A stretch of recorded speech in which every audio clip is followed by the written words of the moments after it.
பாரதி கல்வி நிறுவனங்களில் படிக்கும் மாணவ மாணவியரின் பெற்றோர்க்கு அன்பான வணக்கம். ஒரு விழிப்புணர்வு செய்தி. உங்கள் பிள்ளைகளிடம் அலைபேசிகளை கொடுத்து வைக்காதீர்கள் என அன்பான வேண்டுகோள் விடுக்கிறோம். அவர்களுக்கு அலைபேசி பயன்படுத்துவதற்கான பக்குவம் இன்னும் வரவில்லை என்பதை நீங்கள் புரிந்து கொள்ளுங்கள். பாடத்தில் சந்தேகத்தை பார்க்கிறான், பாடத்தைத்தான் கவனிக்கிறான் என்று நீங்கள் நினைத்து கொண்டிருக்கிறீர்கள். ஆனால் உங்கள் பிள்ளைகள் அதை தாண்டி எத்தனையோ காணொளி காட்சிகளை பார்த்து ரசிக்கிறார்கள், தேவையற்ற தகவல்களை படிக்கிறார்கள். அதனால் அவர்களுக்கு படிப்பிலே ஆர்வம் குறைகிறது என்பதையெல்லாம் நீங்கள் அறிவீர்களா?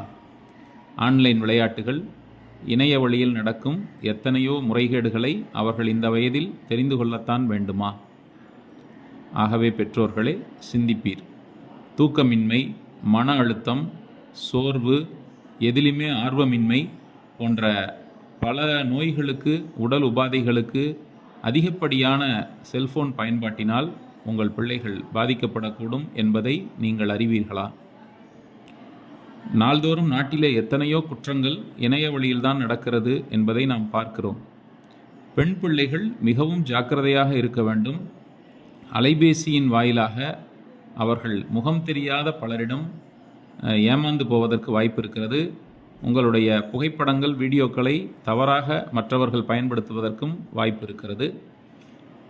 நாள்தோறும் நடக்கிற குற்றச்சம்பவங்களில் பெரும் பகுதி இணையவழி குற்றங்களாகவும் அலைபேசியினுடைய முறைகேடான பயன்பாட்டினாலும் தான் என்பதை நீங்கள் அறிந்து கொள்ள வேண்டுமாய் அன்போடு கேட்டுக்கொள்கிறோம்.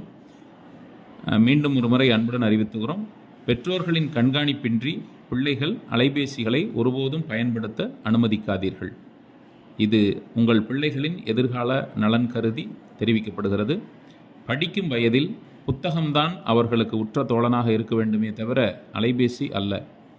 நல்ல பழக்க வழக்கங்கள், நல்ல நட்புகள், நேர மேலாண்மை, சுய ஒழுக்கம் இவையெல்லாம் கற்றுக்கொள்ள வேண்டிய பருவத்தில் அலைபேசிகளினால் பலருடைய வாழ்க்கையே திசை மாறி போய்விடுகிறது.